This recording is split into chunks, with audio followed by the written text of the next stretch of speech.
Man, what is happening, my YouTube family? Of course, it is your boy B New. I'm coming at you this Tuesday morning, the day after the pink super moon. So I hope everybody got some good positive vibrations. So positive vibrations out to everybody. And as we all know, the Lakers did return to action last night in Orlando. It was their first time back in Orlando since they had won the championship down there. Spent the whole 100 days in their bubble. So I'm pretty sure it was mixed feelings for them going back to Orlando after spending so much time there last season. But I'm pretty sure they did reminisce of popping them champagne bottles getting that championship last year. So anyway, it was good to see AD come out, get you 18 points, at, I want to say 10 rebounds. So he got 8 rebounds. So he almost had the double-double. He was looking nice. Andre Drummond had a decent game. What I did notice is one of the main things I would like to point out, which I keep saying this about Frank Vogel. I don't always agree with his rotations and matchups because for the Lakers, I mean, they came out good in the first quarter, but in the second quarter, they fell behind and actually were down by, I want to say 8 or 9 going into the halftime against Orlando, who basically shipped their whole team off earlier this year. So that was a little bit disappointing to see how they performed in that second quarter, but they did come out in the third quarter and make up for it and cut back into that lead. And of course, it was still a close game in the fourth quarter, and that's when Dennis Schroeder really started showing out. And like I said, that's a good thing while LeBron has been gone, that Dennis has been able to play and have such a good game the way that he has. And it's going to be very important, especially once LeBron gets back, for Schroeder to understand what his role is, because right now he has been playing a true point guard, not much as of an attacker, which he does attack the basket, but he's been playing that pick and roll in the offense and trying to get other people involved. That's something that he's going to go away from while LeBron is in the game, because as we all know, LeBron is ball dominant and will be running the offense, and of course as he should, because he's the one who makes the whole offense tick. And has the highest basketball IQ on the court and knows where the defense is going to be, how they're going to attack, and things of that nature. So even Frank Vogel was asked after the game, after Dennis had such a good game, he was asked after the game, if Dennis is going to be, how is his role going to be once LeBron returns? And, Frank Vogel had no problem in saying that, Dennis Schroeder is going to be an attacker. More of just a scorer, because LeBron is the facilitator, and it's going to help because he's going to be in the game a lot of times when LeBron may not be in the game. So the way they can stagger everybody, especially now that they got a full lineup with Anthony Davis being back. But the thing that really stood out to me again, that I don't know, that I disagree with Frank Vogel is, here we are again. Last night you had Marc Gasol with 0 minutes. So I know a lot of people like, hell yeah, good, no Marc. I keep telling you all, Marc Gasol is going to be a key component to the Lakers' success, a very key component to the Lakers' success. I'm not saying he should be the starting center, but what I'm saying, he gives you a lot more size than Montrezl Harrell, and he has a higher basketball IQ and is going to get players involved, and he's capable of stretching the floor, which is what he was originally brought in for, and that's something that Montrezl cannot give you. Now, hold on. Am I saying that he should be getting Montrezl minutes? No, that is not what I'm saying. What I'm saying is, damn it, Frank Vogel, play them together. Now that you got AD back, you can have a front court of Anthony Davis and Andre Drummond in the starting lineup. And then when you sub out Drummond, you sub Drummond out for Gasol and sub out AD for Montrezl. Then you got the most formidable backup front court in the damn association. I know y'all think, well, that's saying a lot for Mark, but you'd be surprised what he's still capable of doing on the defensive end of the floor. Now, y'all got to remember, before all these injuries, the Lakers was down about to be the #1 seed. And that was with Marc Gasol starting, was it not? Was Marc Gasol the starting center? Yes. Was he only averaging 4 or 5 points a game? Yes. But that's because he took a step back and he wasn't asked. If you give him a lot more touches down low, he's capable of increasing his average. But he was just starting to get hot from three-point range. So I think this elementary, junior high way of doing things, the way Frank Vogel does, like, oh, you get a game, now I'm going to give you a game. And now which one of you can show me who's the best, and then that's who's going to get the minutes. I mean, to me, it can create a tension in the locker room between players. It could create, a lot of people think, well, they might be cool with Trez. Like, I think Trez needs to get those minutes. A lot of players might be thinking Mark good, but they don't want to step up and say anything because they might be cool with somebody. You never know how that is, and that's why it's good that you have leaders in the locker room, such as a LeBron James, and a veteran such as a Marc Gasol. But I think a lot of people have been taking a lot of what Mark has been saying out of context when he speaks, as well as Montrez, and just painting a sort of a narrative. I hate when the media does that and says, well, it has to be one or the other. Like I said, just depending on the situation, you might play Mark one night and you might play Trez another night. It's how Frank Vogel is looking at it. But what I'm trying to tell you is the best move, I'm going to say it again, would be to have Marc Gasol and Montrezl Harrell coming in as your 4 and 5 as the backup. Because think, you could still, if your starting lineup should be, of course, Dennis, KCP, LeBron as the 3, then AD as the 4, then Drummond as the 5. And then your bench, you could have Mark as the center, Trez as the 4, then you still got Kuzma as the 3, then you got Caruso to play the 2, and he can rotate between the 2 and the 1 depending on how you want to do it, because a lot of times LeBron can be playing point forward when Dennis is getting his rest, and then when LeBron go get his rest, Dennis can come back in. So the thing about it is, as you know, in the playoffs, it's a shortened game. In the playoffs, it's going to get to the point to where it's going to be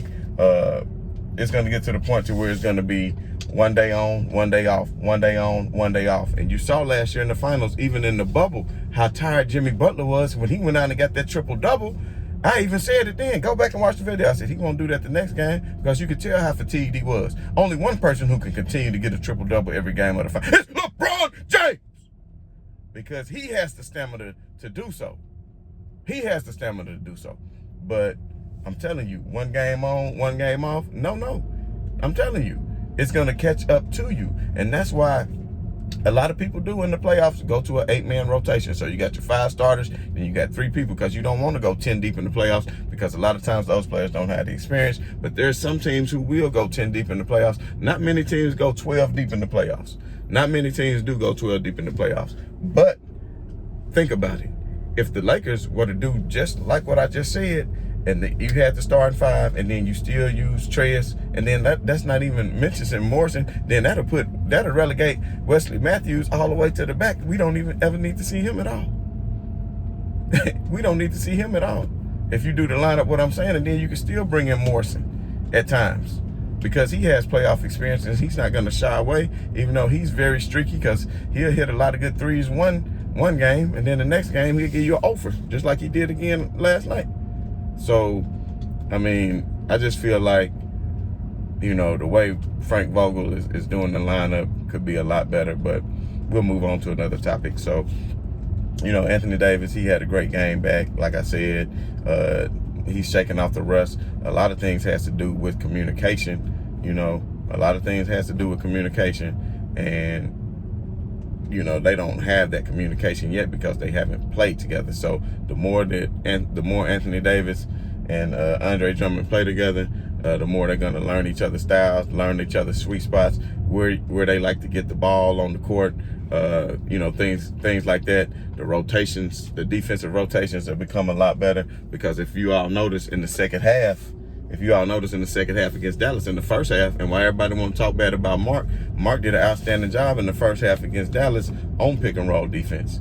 That second half, when Powell was actually getting a lot of those points he was getting, that was when Drummond was in the game. And that was because of poor communication, between him and AD, especially when they were getting back on defense coming from the weak side help. But the thing about this is, and that kind of remind me of what I was just saying about Mark and Montrez, because Montrez, sometimes teams scheme to take Montrez out of the game. Other times teams might not even scheme against Montrez because they don't feel he's going to be that much of a factor, and they'll play him straight up. But then you got a lot of teams who choose to double team Montrez, and they decide they're going to take him out of the game and not give him anything. So when they double Montrez, that's still good for the Lakers, because that opens up looks for everybody else. Marc Gasol is really not going to draw or demand a double team, but Marc Gasol can play in the high pick and roll as the distributor. he can come off and set screens and get the basket and then distribute, because that's something that he's capable of doing. That's something that Montrez is not going to be able to do. So they both give you a lot. And like I said, you could rotate on defense, and on the defensive end, let Mark play the 4 on 5 on the defensive end, and vice versa on the offensive end. It's very easily doable. I just don't understand why he hasn't done that yet. But you know, like I said, everything's been going the way I predicted as far as the games with Dallas and now the games against Orlando. And then the Lakers going to have the Wizards, who fell last night, so they will be fighting pretty hard. I won't say it's a gimme game, but I still think the Lakers are more than capable with Anthony Davis and Schroeder the way he's playing, and KCP as well, of winning the game against the Wizards, and then also taking care of business against Toronto. And then that will lead into next Monday night, where I personally feel that LeBron James is going to be back against Denver. And speaking of Denver, Denver looked damn good last night against the Memphis Grizzlies. And that was quite a surprise to me. I watched the first half, most of the first half, and into the third quarter of that game. The Grizzlies was looking good. John Morant was looking very nice. And I don't know if that thin air in Denver just got to them. And that's what people better realize, is that Denver atmosphere is a true home court advantage. So Utah and Denver, I think, had the best home court advantage in the league, because when you get used to living there and playing there, then it's easier for you to play in that. When you're not used to it, especially that first game there, you're going to be winded until you can get used to it. So at the end of the day, I'm not going to make excuses. Denver, Millsap even played a great game off the bench. Denver, they turned up the defensive intensity. It was shocking that they blew Memphis out in such a manner, but at the end of the third quarter, they went on a hell of a run, and once they did that, it was just too much for Memphis to fight back into the game. So I was hoping that Memphis would do the Lakers a favor and knock Denver down a notch, because it would be nice, especially with Lakers being in that 5 spot and Denver being in that 4 spot. Them being, they're going to have to play each other in that first round more than likely, with only 11 games left. And Denver, being the 4 seed, would have the home court advantage. So, you just never know what it'll come down to. But I feel with Jamal Murray missing, that Denver just won't have enough firepower. But then again, you see what they did last night. So you just never know. Denver is a very formidable and a well-coached team, as we all know. Malone keeps those boys coached up. So anyway, that's something that we got to look past, that we won't look past. And the Clippers are looking good, and ever since they got Rajon Rondo, they have been looking very nice. But at the end of the day, the Clippers still have to prove something to everybody. And we remember what happened last year with Dallas, and you got to see this year, they probably going to be getting Dallas in the first round, if I had to take a guess right now. And the way Dallas is playing, who knows? Who knows if the Clippers, everybody want to say the Clippers are the team to beat in the West all of a sudden, because they forgot they hadn't seen LeBron James play in a while. But LeBron James is going to be reminding everybody real soon. And I know everybody saw the IG post of LeBron just running yesterday, and Skip had some things to say about LeBron, and oh man, it's just a jog. Why I even posted? Hey, just letting you know, the ankle looking good, baby. The ankle looking good. He just taking his time. If the Lakers were in dire needs or cared that much about seeding, if they was about to fall to the 7th or 8th, then LeBron would have been back. But LeBron taking the well-deserved rest that he needs. It's unfortunate that he got hurt like that and knocked out of the MVP standings, because I think the Lakers were really set to make a move for that #1 spot with Utah, because that's who they were battling with, Utah and Phoenix, to be at the top of the West. But nonetheless, it just wasn't meant to be. And sometimes in life, you enjoy things a little bit better when you work so much harder to get them. And what I mean by that, like, my point is, if you got it out the mud, if you got it out the mud, you're really gonna enjoy what you got a lot more than if it was just given to you. So a lot of people born, with a silver spoon in their mouth, and they just had things forever, so they don't really appreciate some of the things that they have. They don't really appreciate some of the things that they have. But when you got it out the mud, yeah, then you're going to really appreciate it a lot more. And so with LeBron being hurt, with AD being hurt, with all the last-minute signings, the adjustments to the roster, the COVID illness, is just everything that's going on within this shortened season, coming back, the shortest layoff ever.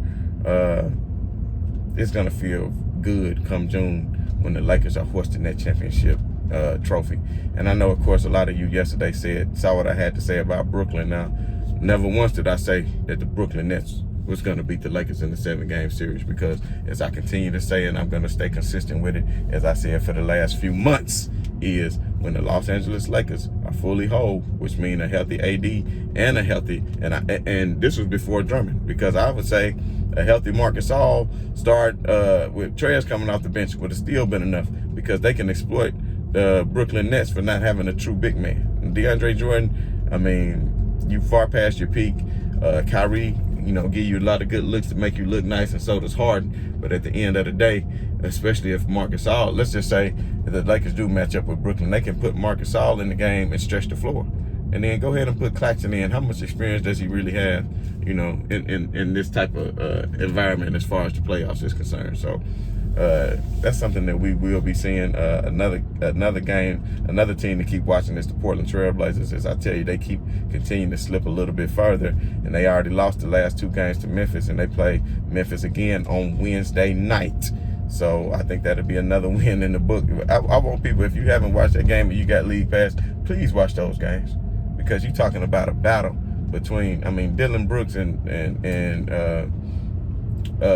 Lillard, and having some words for each other. Y'all need to check that out, because even Lillard says, you're going to run up to me, you want to get physical and all that, but you're going to make me do something I'm going to regret. So they had some words for each other. If y'all didn't know about that, check it out. And they will be playing again Wednesday night. It's been some very intense matchups. And like they said, Memphis said they hadn't forgot about what they did to them in the bubble last year, when Memphis felt they should have been that 8 seed. But at the end of the day, it's great to see some of these young teams fighting, because in the future, these are the type players who are going to carry the association once the great LeBron James retires. Kevin Durant is long in the tooth too. So there's a lot of great players, that's long in the tooth that you don't even really realize. And thanks to sports medicine, some of these players can, extend their careers. But with a lot of the injuries that we saw this year, that is, you just got to be thankful for health, because you just never know how long you're going to be blessed to play this game. So at the end of the day, I just sit back and enjoy all the games across the association, as I hope you all do too. And all the people that's hating on LeBron, y'all going to recognize real soon what's going to happen. So at the end of the day, I'm telling you, I'm going to have my playoff picks coming up as we wind down to the season, especially once the brackets are solidified and we know what the exact matchups are. And then we can go out here and get this money, baby. If y'all want to get money with me, then we can do that. Now, if we lose on some point spreads or something like that, don't be mad at your boy now. Don't do that. But at the end of the day, y'all already know, as always, we're going to say right on to the real, and much love to the haters.